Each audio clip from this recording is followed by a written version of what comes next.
On PM Express tonight, a big conversation today. Militia disbandment talks have been underway today since the president asked them to do so. It's been the biggest political issue in the last few weeks. The NDC, the NPP began the much anticipated talks today. The National Peace Council and the coalition of civil societies against vigilantism were also present at this all-important meeting that was held today.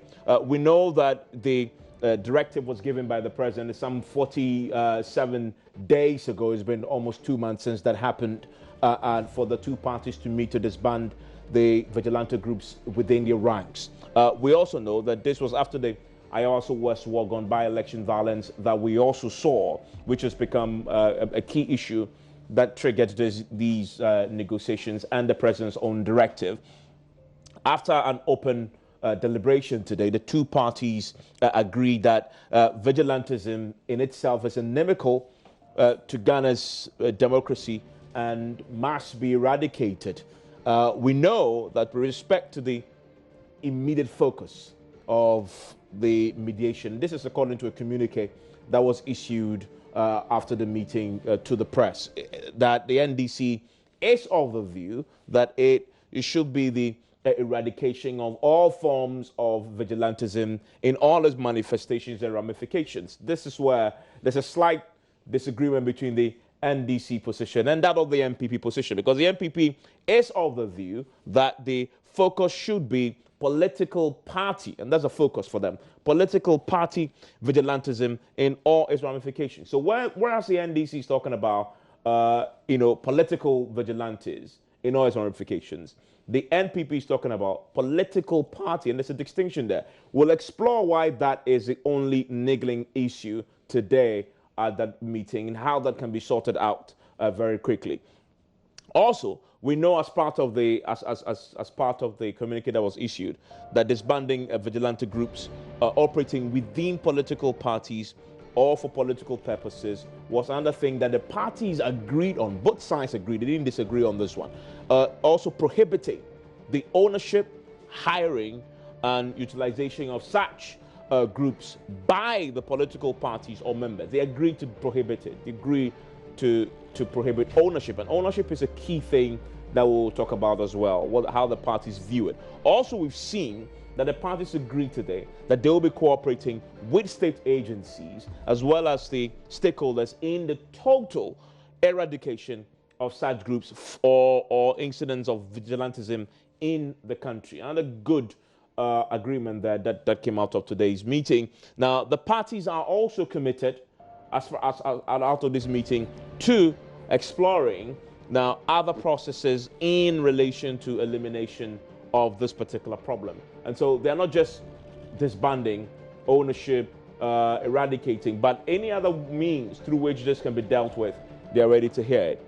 The key question, though, to ask tonight is, first, dialogue, indicator and insight, really, for this particular problem that we've been talking about for the last many weeks and years, and which has really come to a head on the back of the Ayawaso West Wagon by-election. With me to discuss this are two individuals who were part of today's deliberations. In fact, they were in the meetings that we saw. In the studio with me right now is Mensah Thompson. He's the chairman of Coalition of Civil Societies Against Vigilantes, and he's joining us in the studio here. And thank you very much for joining us, Thompson, because I know it's been one hectic day, has it not been? And we'll try and see his own thoughts. They were part of the meeting. Also joining us via live view from his home is the General Secretary of the NDC, Asiedu Nketia, who will be joining us live from his home via our link that we've established in his home for him to join us. You want to stay with us? When we return, we'll get into the details.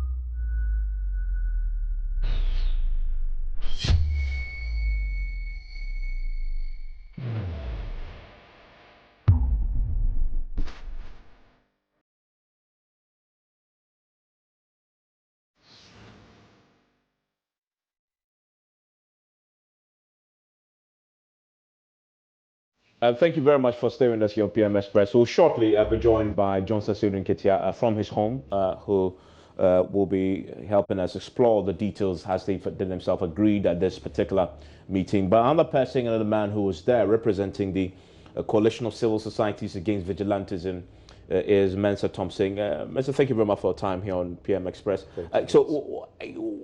How did the Coalition of Civil Societies Against Vigilantism become part of today's meeting?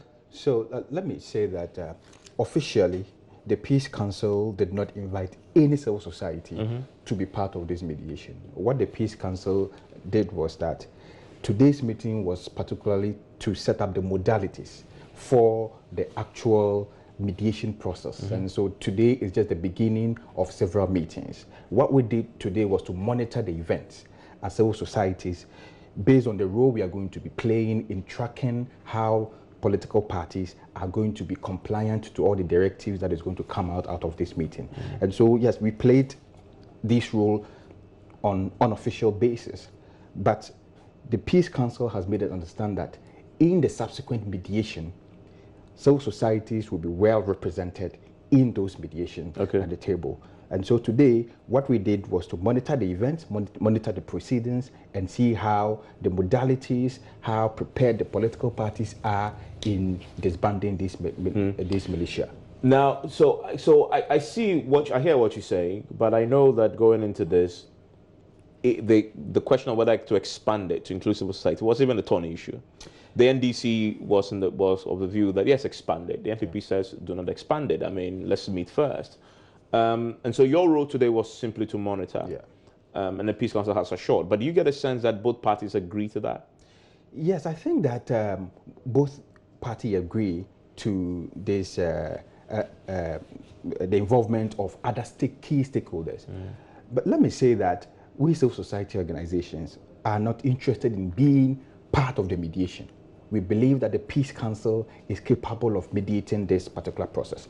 What we want is thorough access to be able to be privy to all the detailed information of this particular meeting, so that we can track the progress of the disbandment, so that we can develop a comprehensive report which will capture, for example, in a period of 3 months' time, the media, civil societies, we may want to come out with a report that shows how far we've come with the disbandment of these party militia and militia groups. And this, you cannot rely on the Peace Council to do that. You're going to rely on civil societies like ourselves to be able to do that. And that is why it is important that some of us are invited at the table. And so we are interested in monitoring the process. That is what we are interested in, monitoring the process, tracking the progress of the mediation, and seeing how the political parties are going to be adequately compliant with all the directives and all the agreement that they are going to undersign to throughout the mediation process. And tell me, so what's your own biggest takeaway from today's? For me, I think the biggest part was when, for the first time, I saw the NPP and NDC agree on one thing, that these vigilante groups are a threat to our democracy. I think both parties unanimously agreed on this sentiment. And for me, you could see from their body language that indeed there's some form of worry that were expressed by both parties on how the activities of these vigilante groups and party militias are undermining the peace, the stability, and the democracy of this country. And so it is important that we do away with them. And so for me, that was key. The other part also has to do with the fact that both parties agreed to disown and disband their party militia or vigilante groups. And for me also, that is progress. And so this has made the subsequent mediation process very easier. So now the Peace Council is not now trying to convince the political parties to disband their militia groups. The parties, without any form of serious convincing by anybody, I think even before they came to this mediation table, agreed or had at the back of their mind that indeed this thing is undermining our democracy and we need to do away with it. And so I think the sentiments expressed were widespread, and they were all unanimous in their position, and you could see it clearly from their body language. However, if you read the communique, it appears that there's some point of disagreement for the two parties. I guess for me, that comes down to the scope of the disbandment. Whereas the NDC wants the eradication of vigilantes of, quote, political vigilantism in all its ramifications. The MPP is asking for it to be restricted to political party vigilantism in all its ramifications. So there's some disagreement that you sat in the meeting. What exactly were the two parties haggling over when it comes to this? I think, like you rightly said, it is the scope of the activities of vigilantism. Now, what the NDC is looking at is that all vigilantism, either political party related or unrelated, must be done away with. And so, for example, during an election, people who say they are ballot box protectors, or people who say we are community watchdogs, or we are these sort of people who will be going around to guard ballot boxes or to guard an electoral process, what we are saying is that all these processes must be left in the hands of the able security forces. And so no form of this activity should be tolerated. I think the NPP's position is to restrict this to known political party vigilante groups. Okay, and so the known political party vigilante groups that we all know that these parties have should be just disbanded and be made illegal to operate or incapable to operate in our electoral system. And for me, I think that it is just one of the many confusions that is going to come up throughout these whole processes. The NDC also came up with another issue of the apparent recruitment of party vigilante groups into the security services. And for me, I think it's also another fundamental issue that is going to form or going to determine how compliant or how much confidence this mediation process is going to bring into the system. For example, if the NDC says, we are disbanding our vigilante groups, you also disband yours. But you have recruited some of your people into the security services. So then, they made this point. Did they make this point today? Yes, I think that it was widely made. The point was widely made in their sentiment. Okay. So at the meeting today, yes, it came up. So how do we also get rid of the people who have been recruited? And I think that is also another issue that will also go into subsequent mediation processes, and how the Peace Council is going to set up the modalities for the disbandment of these vigilante groups, whether they are going to extend it to the people who have been recruited into the security services, or they are just going to restrict it to the known party. But that's a difficult one. I mean, because did the MPP agree that they've recruited people into the service at this meeting? Well, they don't have to agree, but I think it's a sentiment that was widespread. Yeah. It's something that... But at this meeting, what was their position on this? Well, what the NPP, the point that the NPP made was that there are technical issues of national security which have to be dealt with at the national security level. And so I think that going forward, what the Peace Council is going to do perhaps is to invite key government officials, because this mediation process cannot even go to the next step without total government involvement, because government must express that level of confidence, that level of commitment, so that it can invite the confidence of the other parties, because government is in total control of the security services. And so if government is able to express that serious commitment to show that transparency, that openness in dealing with the process, then it gives the opposition political parties that sense of relax and that sense of, also opportunity to also, come out and also embrace the processes and the modalities that is going to be set. And so that is where this is going to go. For me, I think that the process has just begun. A lot more talks is going to go into it. A lot more experts are going to be subsequently be invited to the table, because there are other technical structures of these mediation processes that must be addressed by key experts in the field of security, management, and other important areas, peace, and other important areas that will be very important to this mediation process. So from what I had post the meeting today and speaking to the NDC side, when they say, well, expand it to every all the other agencies, the MPP obviously disagrees, because even in a letter to the president, they had made this allegation about people being recruited into the security services. The president writes back and says, that's not true. It's an allegation, hasn't been proven. The question then becomes whether the NDC is prepared to themselves admit that if they allege that people have been recruited into the security services who are vigilante groups for the party, they were in power once.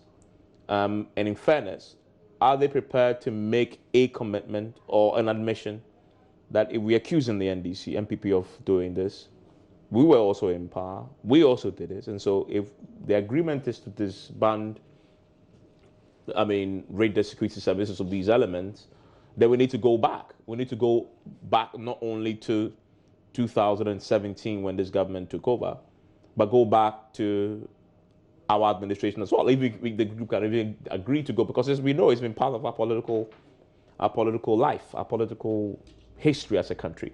The governments tend to do this. They tend to put in their favored guys into the military, etc. What do you make of that suggestion? That if we're going to do this on an honest, fair basis, then we need to go back. We need to go way back, and which is going to be an impossible task, some may suggest, because these people are being integrated into the system. An NDC spokesperson who was part of the meeting make the point that maybe the yardstick to use is whether people qualify to be in the security services. If they are not qualified and they're known to be political agents, rid them off. You see, going forward, that possibly could be one of the biggest issues that this committee will have to deal with. Yes, of course. And to be fair to the point that you made, I think that both political parties are guilty of recruiting their own people, not so qualified, or form of party militia or vigilante groups into the security services. Both political parties are guilty. Now this issue has become very contentious. How do we deal with it? For me, in terms of national security, which does not have a standing force, which, and especially the civilian recruits of the national security, I think those people could be easily be dealt with, as evidenced by the short commission sitting. We saw one civilian personnel who testified in front of the short commission. You see, so if you look at the civilian recruits into the national security, those people can be easily be dealt with and be easily be gotten rid of, or serious and extensive audit can be done to get rid of those who are not so qualified, or whatever their deficiencies are. In terms of the standing security forces, that is going to be a very complex problem to deal with. But even with the civilian recruits, they've been trained in weapon handling, they've been trained in other resistance tactics and other complicated, security intelligence gathering and other stuff. Now, if you are getting rid of these people, what alternative source of livelihood are you going to get for them? Are you going to just get rid of these people and go and dump them in society? Which is a key issue, and so these are all going to form the comprehensive analysis of the key issues, and then that will inform the solutions and the recommendations that the mediation committee is going to put across in dealing with the challenge. And you made a very important point, but let's still stay with what we're discussing today. And I saw point 2, which is that they agreed to prohibiting the ownership, hiring and utilization of such groups by the political parties and members. I just wonder, when they talk about ownership, what are they referring to there? What was this? How did they define this ownership? I think some of the vigilante groups, some operate even without the consent of the political parties. Some start with the guise of providing security to internal party activities. Okay, so that is how most of them start. And then we have those that the party, key leaders in the party, may have put them together. Together. Those are the two groups that came up. Well, let me bring in Asiedu Nketia, who is the General Secretary of the National Democratic Congress. He was obviously led his side into the meeting, together with the national chairman, of course, and other leading members of the party, including former chief of staff who were also part of the meeting, a very high-powered NDC delegation. Mr. Asiedu Nketia, I'm grateful that you joined us here on PM Express. Happy with the outcome of today's first meeting? Well, thank you very much. I wouldn't say I'm totally happy about the outcome of today's meeting, but half a loaf is better than none. So I'll say that, well, we will take the progress that has been made as some achievement and find ways of building on what we have achieved. Clearly, you indicate that you say you're totally happy. I want to first explore. Let's start with the happy bit. What part of today, at least, gives you some confidence that you're making progress?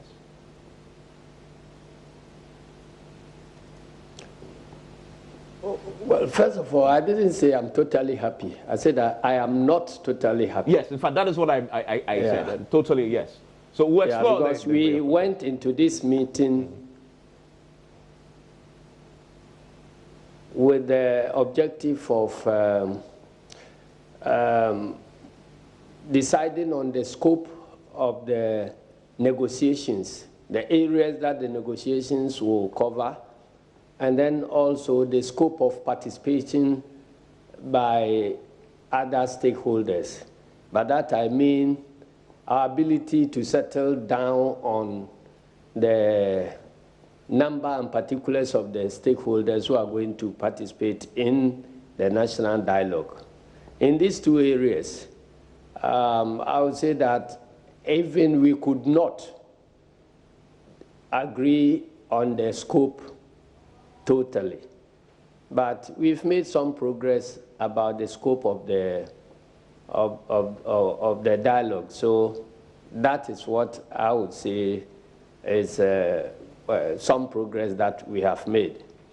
And to go into details, you know, the background to this meeting was that it began with the call by His Excellency the President for the two political parties to meet and do something about the emergence of vigilantism into our body politic.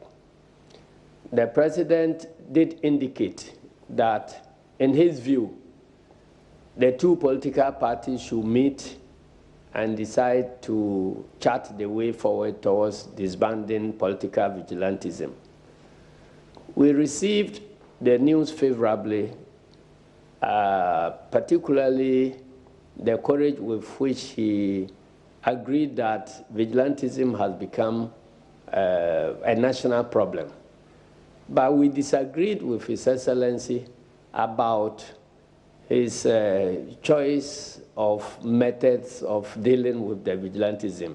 And we did indicate that the nature of the problem does not seem to suggest that a meeting between the two political parties can result in solutions to deal with the problem. And so this led to exchange of letters from the party and His Excellency the President. Then eventually, the New Patriotic Party wrote to us accepting, you know, a wider stakeholder participation, and suggested that, well, they are amenable to that suggestion, but they still thought that an initial meeting ought to be held by the two parties exclusively, so that we determine who will participate and the scope of the discussions. And for the information of the public, I beg to quote just one paragraph of the letter from the New Patriotic Party to the national chairman of our party, dated March 15, 2019.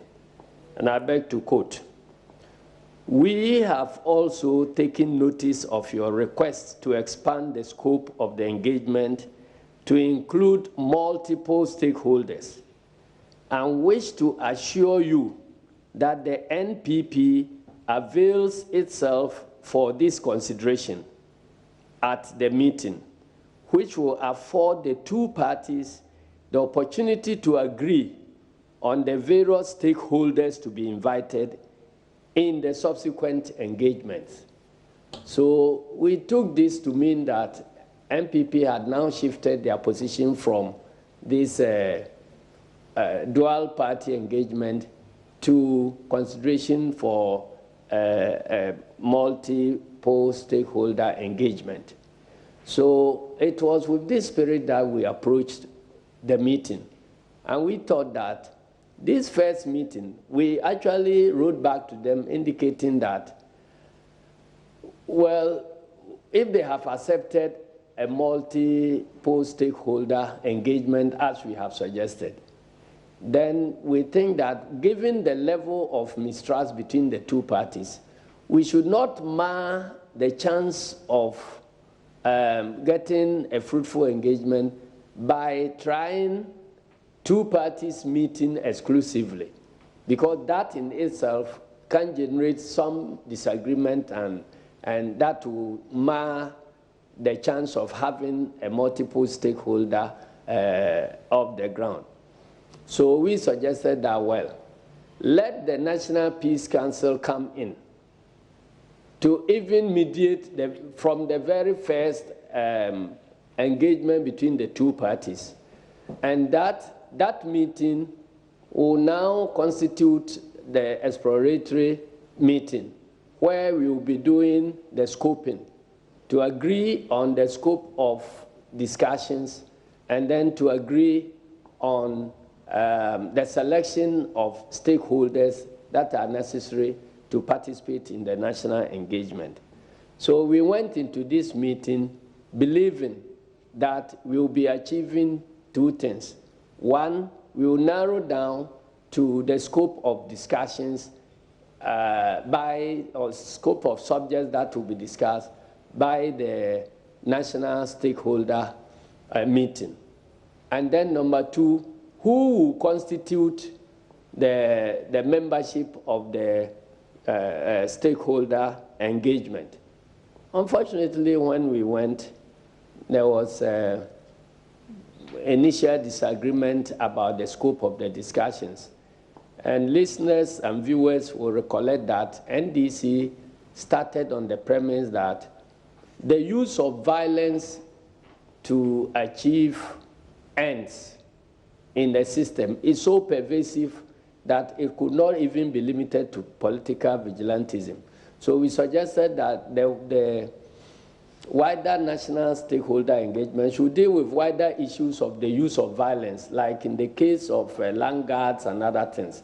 But after further discussions at today's meeting, we saw the need to limit the discussion to the eradication of political vigilantism in all its forms and manifestations.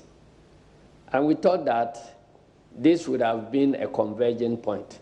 Surprisingly, our colleagues on the MPP side wanted us to further limit the discussion to political partisan vigilantism and also limit the partisanship to just the two political parties that are participating in the meeting. In other words, if we are going to discuss anything about vigilantism, it has to be vigilantism within MPP and within NDC and nothing else. And we felt that that would not produce the results that the nation is expecting.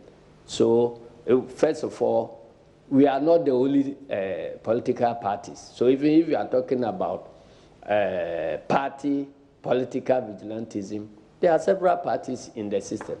What happens if we decide to take a decision to disband or take whatever action and we sign to it? Are the other parties going to be bound by what we have decided? And the answer is no. So, and again, there are other means of political vigilantism that are not strict, that cannot be strictly located within these two political parties. because we have complained about the use of vigilantes at the level of national security. There are other means of use of vigilante groups, like, you know, people recruiting vigilantes and thugs elsewhere, and then putting them into the security services. You cannot say that these things are strictly partisan activity. On the last point, political vigilantism. That was what we went in for. But unfortunately, the MPP.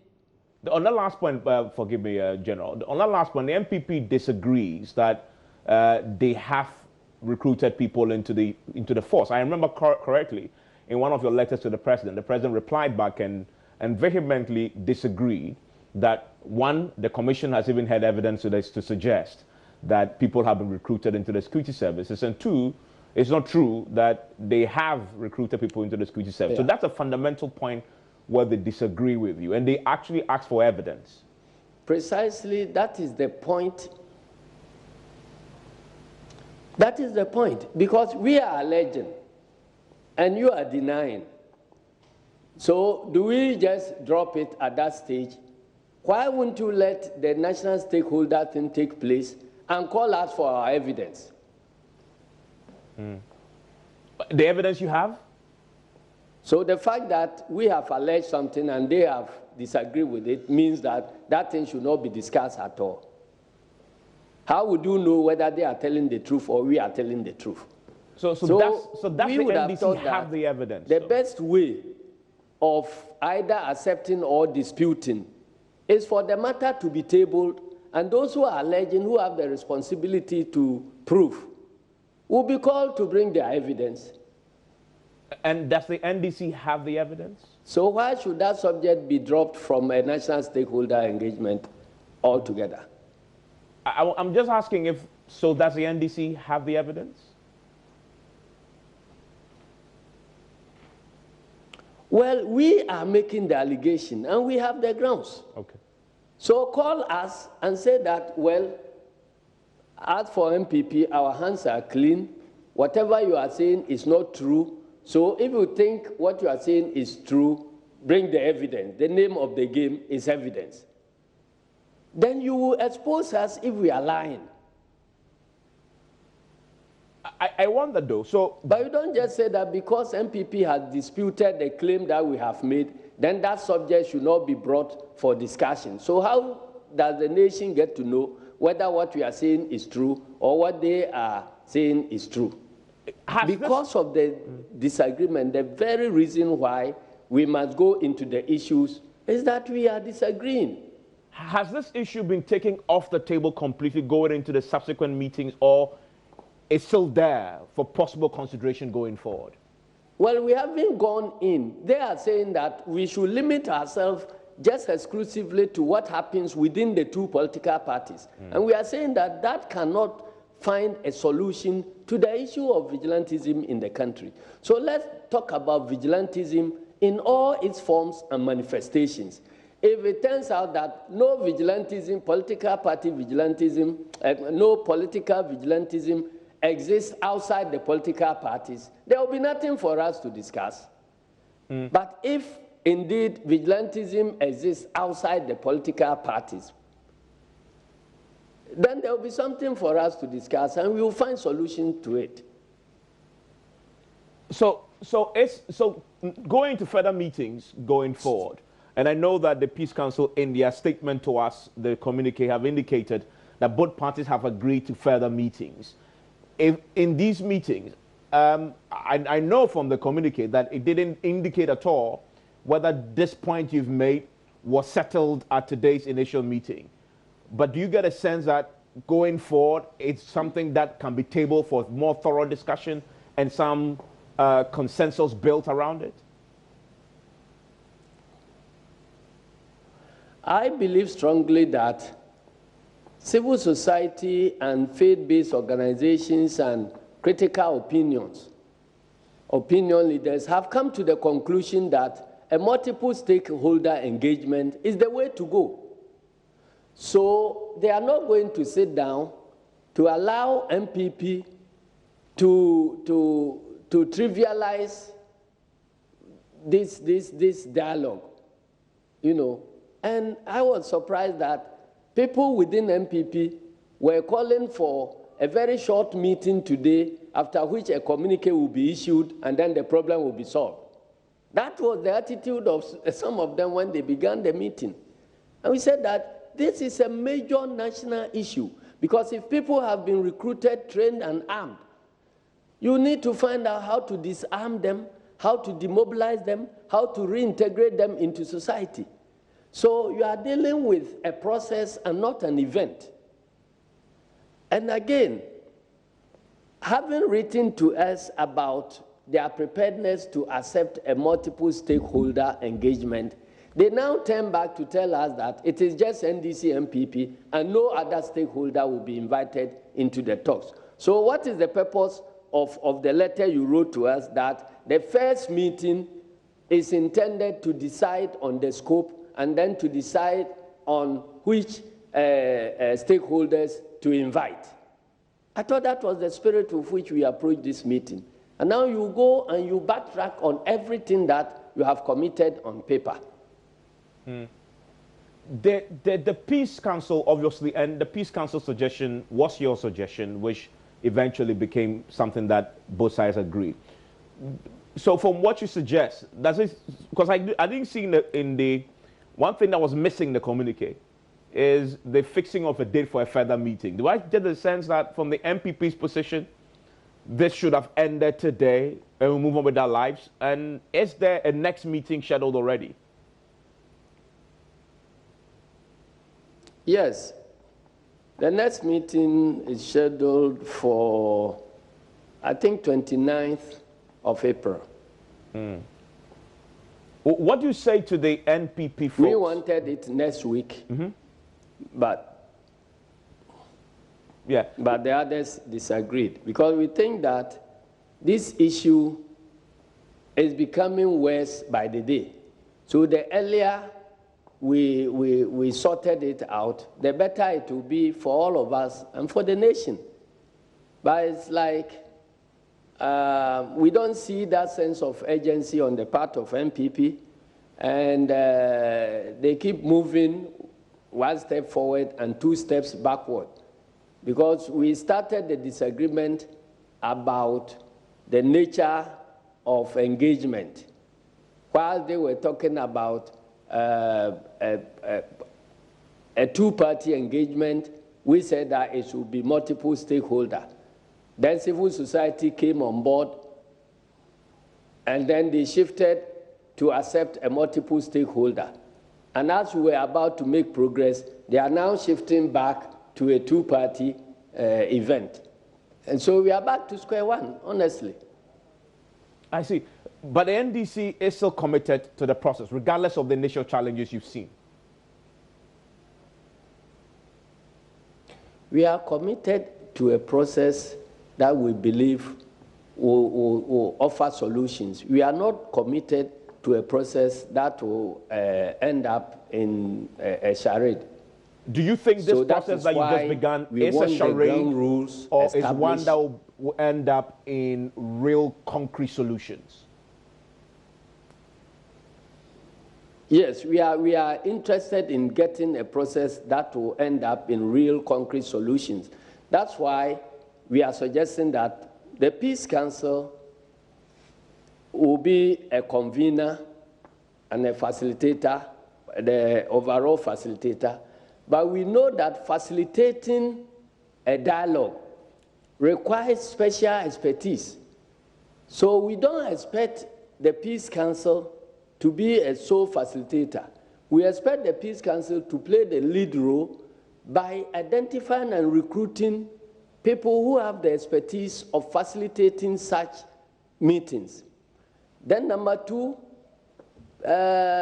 we agree on who are affected directly by these incidents of vigilantism. And then we will be able to identify a group of stakeholders who will participate. Then again, beyond the people who are immediately affected, you look for people with expertise in the subject matter at stake. I spoke about expertise, first of all, expertise in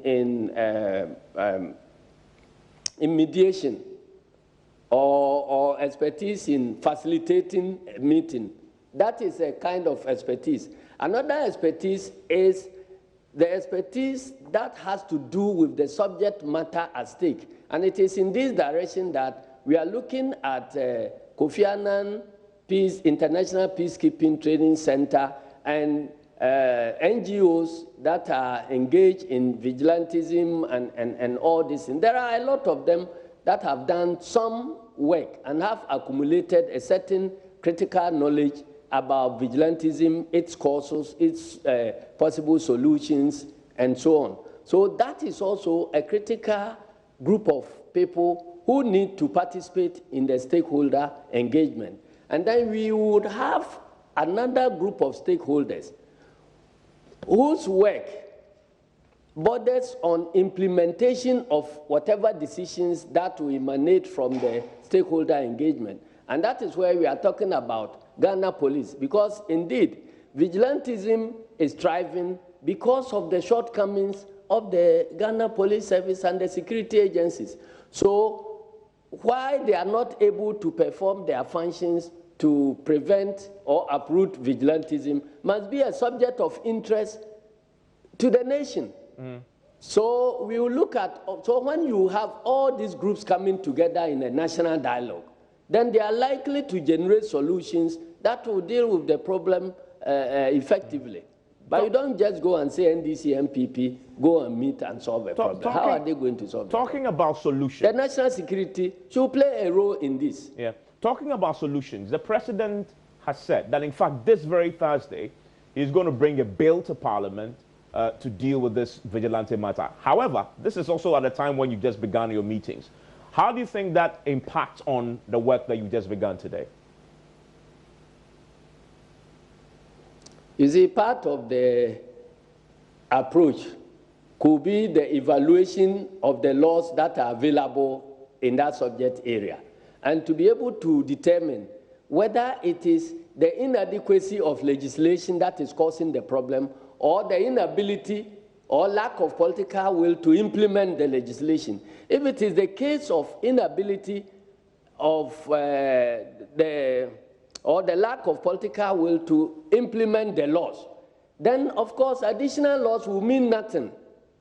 But if it is the case that there are inadequate legislation, this type of stakeholder engagement will be useful in determining where the shortcomings in legislations exist, so that when the president is proposing a legislation, it will be founded on the shortcomings of the existing legislation, and it will be intended as solving the legislative deficits that exist. But if the president, out of the blue, just presents a bill to Parliament, and nobody knows whether the problem is happening because of the inadequacy of laws, and you have sufficient laws, the problem is that they are not implemented, and you add another law that will not be implemented, would you be solving the problem? Asiedu Nketia, I'm grateful that you joined us from your home. Thank you very much for making time to talk to us, helping us understand what went on in this meeting today. Asiedu Nketia is the General Secretary of the National Democratic Congress, speaking to us about the outcomes of today's initial meeting to disband party vigilantes. We'll take a short break. When we return, Mensah Thompson is the chairman of the Coalition of Civil Society Against Vigilantism. He was part of the meeting. Will give me his final thoughts on what we just heard there from the chief scribe's own mouth, their disagreement and unhappiness with aspects of today's meeting. And this really, I guess, paints a picture of how difficult the process is going to be going forward. Stay with us here on Pyramid. When we return, we'll delve into that matter with my guest in the studio.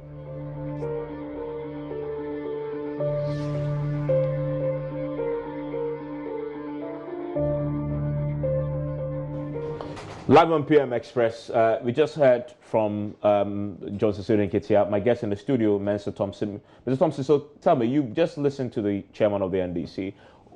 Is that an accurate reflection of what indeed happened? He seemed to suggest that the NPP side had come into the meeting in a rush to finish and were not committed to a more thorough, complete, comprehensive dialogue process that will bring concrete solutions to the problem. Is that a fair assessment of? Well, to a very large extent, yes. I think that this meeting did not escape the usual political tug of war between the two main political parties. I mean, the issues of disagreement started right from the beginning until they finally agreed that indeed these party militias are supposed to be disbanded. I think what really forms the basis of the disagreement was how the disbandment should go. The NPP had a more simplistic approach to addressing the issue, whilst the NDC, on the other hand, wanted a more comprehensive, complex approach. Okay. Wanted a more elaborate to deal with the other accompaniments of vigilantism, the other things that are not necessarily vigilantism, but are violence related in terms of other areas. And so I think what differs in the two positions of the two main political parties was the scope of the approach. Knowing what you know now, confident that this process will really yield something of value? Very briefly. Well, I think it will, and I want to. And what would it take? It would take a lot of commitment from both sides. From both sides, and a lot of commitment from government. It would take a lot of transparency from government. It would take a lot of goodwill from government. It would take a lot of goodwill from the Peace Council as well to play their mediatory role well and to ensure that they're able to bridge the gap between these two main political parties. Asiedu Nketia says that the next meeting has been set for late February. Do you know the exact date? April. 29th April. Yeah. Yes. Okay. Thank you very much for joining us, giving us a neutral man's view as a monitor. As you just said, Asiedu Nketia there. Join us again tomorrow for PM Express. My name is Thompson Mensah.